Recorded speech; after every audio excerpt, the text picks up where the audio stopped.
Hi, FM.Underdogs here with another upload of a career from Football Manager 2016.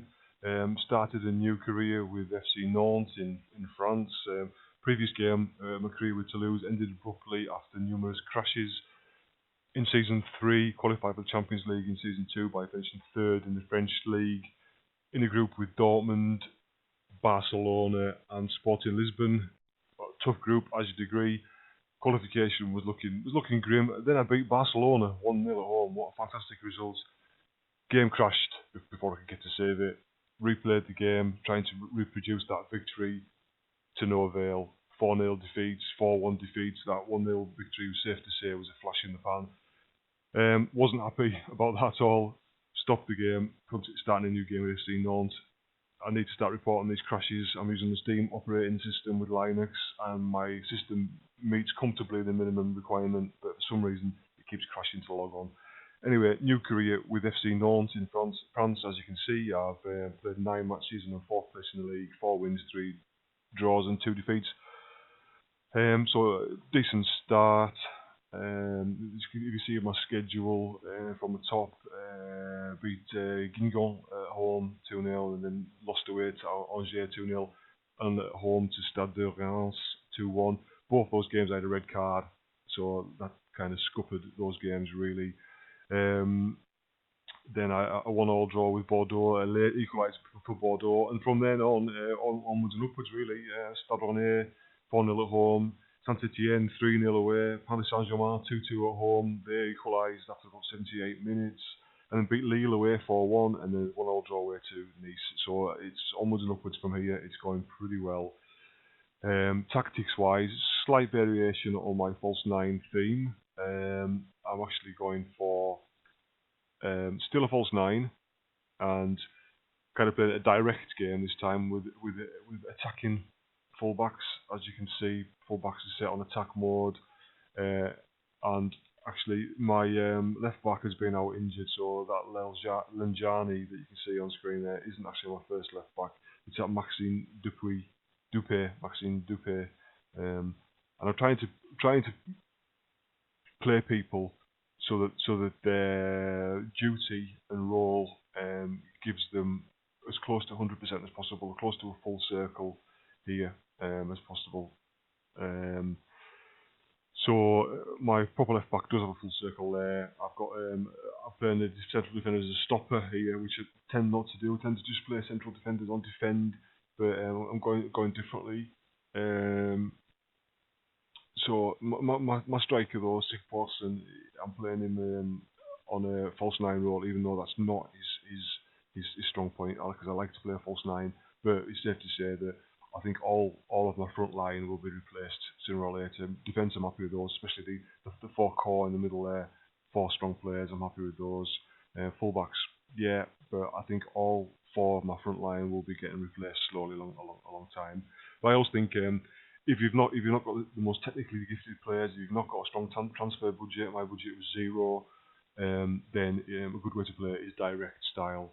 And kind of not up and at them, but I mean, it's a bit more cultured than that, especially playing a false 9, creating the space up front for the wide players and the attack, the advanced playmaker to move into. So yeah, that's kind of how I'm going. It's going pretty well. But I'm playing it on a structured formation because I don't really want much freedom of movement. I'm quite happy to have my ball winning midfielders, like giving it long or short even to those in front of them, fullbacks getting forward.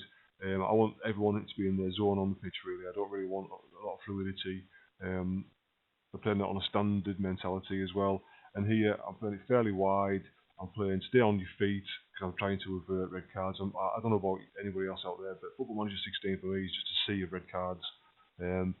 I used to play a get stuck in mentality on 2015, but then I stopped to not specify either. But even so, red cards galore. So now I'm trying to stay on my feet whilst playing a much more closing down game, direct passing, disciplined on creative freedom. Obviously, if things aren't going my way, start to edge that up a little bit.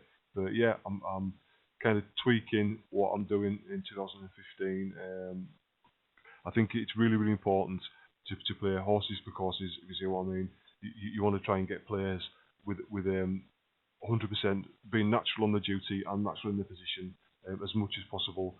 Whereas before 2015, I kind of felt that you could, especially 2014, 2013, you could kind of get away with playing the positions you wanted to play and making those players fit those positions. I find it more and more every time the game comes out, it's more about playing in the players where they want to play. So you have to change your mentality to suit what you've got in your team. If you want to change it to the way that you want to play it, you need to buy those players in. Obviously, with a transfer budget of zero, I'm pretty much stuck with what's going on. One little thing, club, little funny quirk. I unlocked one of the achievements this morning, club record transfer. And when you look at the record transfer, record transfer, £50,000, Tita, from a Brazilian from a Turkish side. I just bought him in as cover for the player I got injured on the wide left, attacking left midfielder. So I got him 34, 35 years old or something like that. 50,000, apparently that's Nantes' highest ever transfer fee. Well, I doubt that somewhat. There you go, Football Manager. There's another little error for you to correct. But other than that, the game's going pretty well. Yeah, I'm quite happy with it. Champions League spot is the aim. Would accept a UEFA Cup spot, but Champions League spot, top 3 finish is the aim for Nantes. Nantes not a bad club to be, as they have a decent capacity, 38,000. So they can push on with that, and if you qualify for Europe kind of thing, you got scope to build a bigger stadium and to get more people into the ground. So yeah, I think there's somewhere to go with that. For those of you who have never watched any of my other videos, I call myself FM.Underdogs because I always play as to some degree an underdog. I would never ever play the game as anybody who's won anything major on us in the last 10 years. So you can forget Paris, you can forget Barcelona, Man United, Man City, Arsenal, anything like that. If they've won a cup, major cup, or the league in the last 10 years, I won't play as them because the level of achievement you can receive from that is pretty minimal. The team's already been there, they've already done it. So it's kind of like what I want to do is like build somebody within the game, take them to European honours. And I've been doing that for years with in football, in other versions of Football Manager, right back till 1992 with Domark's first Championship Manager, which is this game, but just under a different name. It's evolved into Football Manager 2016. Even before that, I used to play the old Football Manager series on the Commodore 64 and ZX Spectrum, invented by Kevin Tons. So I've been playing Football Manager games for what is that? Is that 32 years, something like that? So it's not possible to have any more experience than myself playing Football Manager computer games, because before that first game came out, they didn't exist. So there you go. So yeah, come back for an update and any more hints and tips that I find whilst playing the game. Still like that Carl Toko playing for Sochaux. You can get him for about 1.2, 1.3 million. Good wide left player, scores a lot of goals from the room dotter position. And my old favourite Ben Yedder at Toulouse, awesome false nine. But obviously I can't afford to buy anybody in this game, so I'll keep you informed on how it's going. Okay, over for now. Ta-ra, bye now.